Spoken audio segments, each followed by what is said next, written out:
आज दिनांक 16 November auto एक्सपोला पुण्यावरनं मुंबईला आलो होतो आणि गॉड बूस्ट बसवलंय बूस्ट प्लस मोडला. बूस्ट प्लस मोडला गाडीने 16.1 चा ॲव्हरेज दिलाय. 16 लिटरली 16 म्हणजे फार बेस्ट मायलेज मिळाला आज. Mumbai highway 16 November. 16.2 काय ॲव्हरेज आहे ते पण स्कॉर्पिओ आहे गाडीला.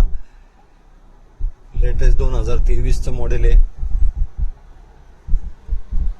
गॉड बूस्ट बेस्ट प्रोडक्ट आहे, बेस्ट, त्यात काही वादच नाही. 16 मायलेज तर कोणती गाडी देत नाही. 16.2 16चा मायलेज वाढत चाललाय. वाव, मजा आली. गाडी स्मूथ होऊन जाते. पिकअप झापकीने येतो. पिकअपला काय प्रॉब्लेम नाही. गाडी 80-100 80-100 नी चालू आहे. फार पळवतही नाही, फार स्लोही नाही.